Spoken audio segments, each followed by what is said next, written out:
Thank you, Steve, for coming over. Today, I just have one question that how to give a critical feedback, specifically in the remote situation when you are not meeting your team often.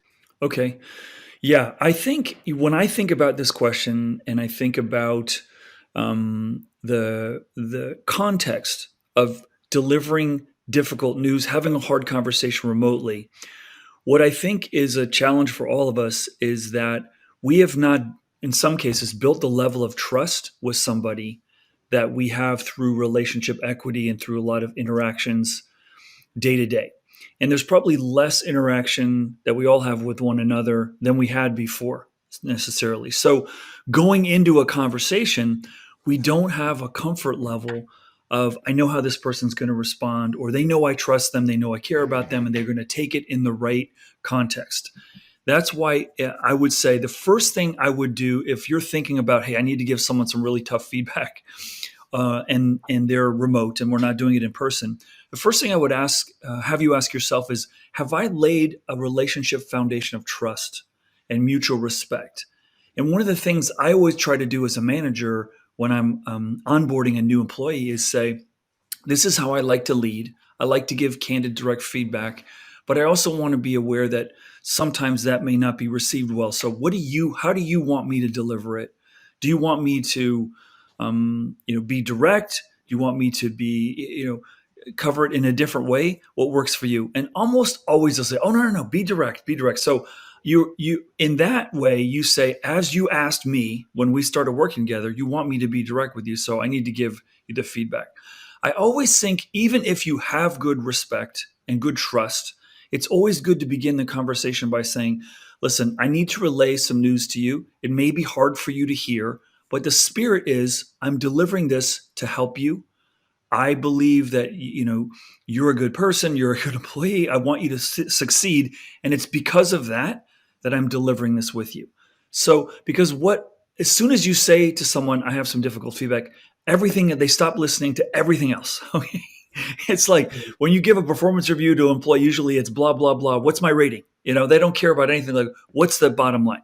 And so, what you may want to do is, make sure that you feel you've got a good relationship of the person receiving it is trusting you and know it's coming from a good place. If not, just remind them of that. And then I would begin to offer whatever it is. Now, the best way to always do that is to do what's called the DESC model, DESC. Describe the behavior that you observed, explain the impact of that behavior. Well, Susan, in the meeting, what I saw and what the team saw was that you were very upset. You were talking over people. You weren't listening. You weren't apparently objective. And so that was not just me, that was other people. The second thing is I'm going to explain. That's the E. So DE, explain the impact. What happened was people stopped listening to you. They were so taken by the way you did it that anything you said wasn't going to be received well. Then the third thing is the S, which is DES. So that's suggest a different way. I know you're passionate about your work, but next time you have something that you feel really strongly about, think about how you deliver it, and you could deliver it in a different way. So never just hit, always offer the feedback in an objective context and suggest a different way that it could be done.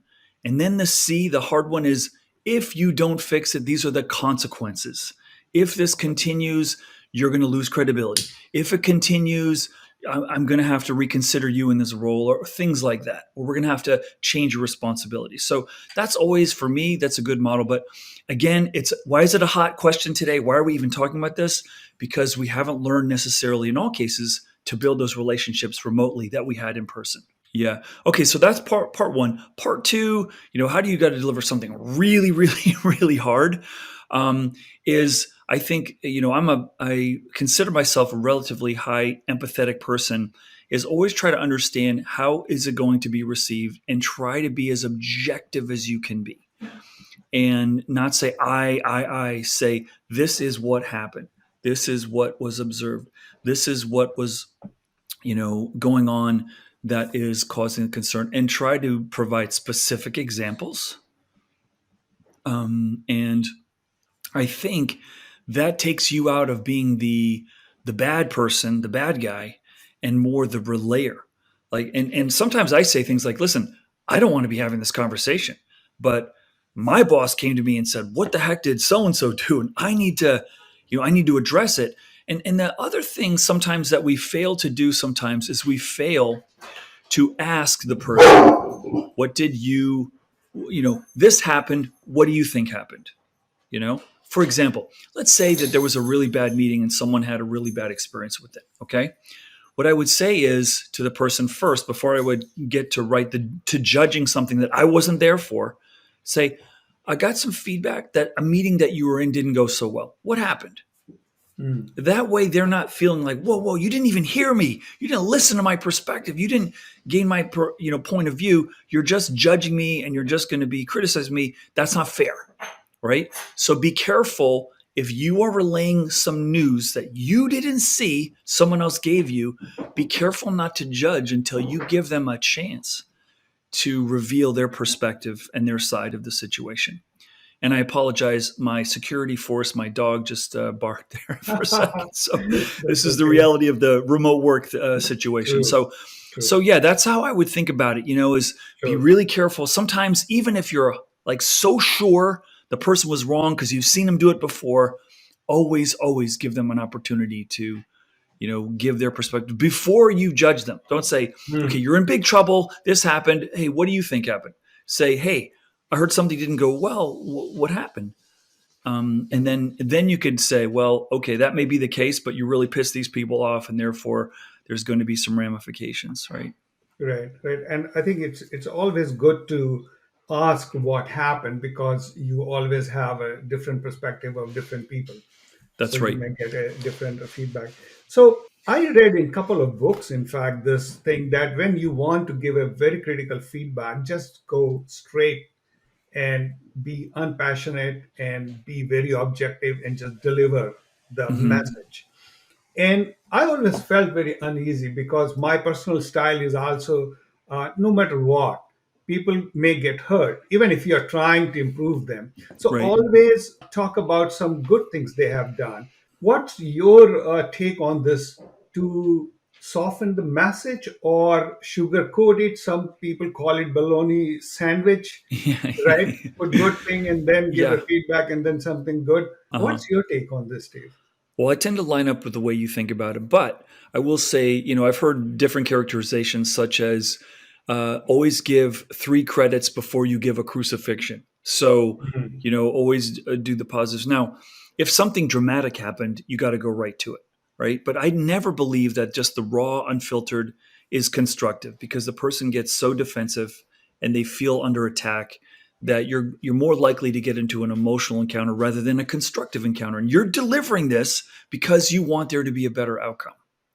And True. so that's why I would say, it's always good to have that, you sort of calm demeanor at pick the right time of day and the right time and the person's in a good space and you're in a good space and don't look stressed out or distracted. Don't be looking at your phone while you're giving them be Yeah. really present and make sure it's coming from a good place. Like, hey, listen, I need to deliver some feedback to you, and as you know, like I'm your biggest fan, and I'm doing this in the spirit of wanting to make you better. True. And True. I think that's how I think if people receive it better and they respect you more. Now, listen, I've taught many classes over the course of my career on delivering difficult feedback, and the most important thing to remember when you're having to do it is, generally speaking, we all respect someone who gives us that feedback constructively than someone who's always saying, way to go, good job, you're awesome. And they never say anything constructive. And none of us want to work for that person who's always sugarcoating everything Mm. because then it all doesn't, nothing feels significant, nothing feels helpful. And True. it's that person that, you know what, I care. They care about me, so they're really trying to help me. Now, there's True. another category of leaders that I've worked for, unfortunately, more than I would have liked, which is people who are coming at you because you made them look bad, or they're worried about how their consequences are going to come on them versus consequences coming on you. So they're trying to cover their political behind, if you will, Mm. and that's always very difficult. But I always liked seeing that because when I saw that, I knew where that leader was coming from. I said, okay, well, I'll be looking for a different job, or I'm not going to want to work for you very long. And True. posted a bunch of TikToks about those situations that come up. But listen, I love this topic because it's the number one power skill that I think we should all be working on is the ability to have hard conversations. That's why I think we get stuck in conversations about diversity, about racism, about politics. Is because we are losing our really good capability of talking about hard stuff. And no one is looks forward to like an emotional reaction. We all are tepid and fearful of those. But I think if we can learn to articulate it in ways where people know you're coming from a good place, I think that builds a better foundation of having constructive talks.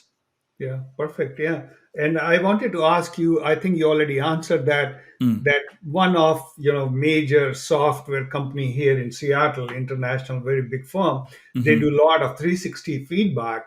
And there the mandate is to manager just give the raw feedback to the candidate. And many of my friends told me that it's really very unhealthy because Hmm. sometimes people just write sometimes, it can be mean, and if you just Yep. deliver all the raw feedback to people, I think it's not very healthy as such. Yeah, so I'm with you. I'm with you 100%. That's why I enjoy our conversations. And not that this is an echo chamber because I know there's stuff we disagree on, but we haven't covered it yet. But listen, I've had over my career, I've had three 360s done on me. And Hmm. I have to tell you, even as a human resource person, even having, you know, delivered other people's feedback, nothing is like receiving your own. It is very intimidating. It's very uncomfortable. You feel vulnerable. And here's the thing about a 360 that I find has caused great bitterness for many executives that I've come across in my career. That many companies use that to punish, they don't Hmm. use it to develop. They're looking for some reason not to give you a bonus, a raise, a promotion, and they're using that not in the spirit it was intended for. And Right. that is to make someone improve, right? And Right. so, in the hands of someone with the wrong intentions, 360s do way more harm than good. And also, if you just tell someone, "I just give it to them raw," you're robbing them of the opportunity to learn how to, deliver that with grace and with gravitas and with mutual respect. True. And it's too easy. Just bang, here it is. But Right. one time, unfortunately for me, it was my first time. My 360 was delivered by someone in our learning and development organization. I was at Cisco Systems. And this coach I'd worked with before, but he never coached me. And he was so good. I felt like he was the uncle from my family that I trusted the most, and that he was gonna, his intent was really like, I know this is hard and I know this is difficult for you to hear, but this is what your team said. And then he said as much of the good things in the 360. Now, that's the thing. Hmm. Like when you said 360, you immediately went to something's wrong. And that's what a lot of perfectionists always do is like, what's broken, and they fail to recognize and hear and see so many good things, right? Like Right. generally, like he started off and told me, it's like, your team loves working for you. They like your leadership style. They think you're very inclusive and you really communicate very, very well. And then so to your point earlier, you're saying deliver all those nice things. And then he said, and a few people said you could ask more questions or you could invite their participation more. I'm just Hmm. making this up, but Right. generally I love the way he did that because a lot of times you feel, oh my gosh, it's all going to be the negative stuff. And there's usually a lot of good stuff too. Yeah. True.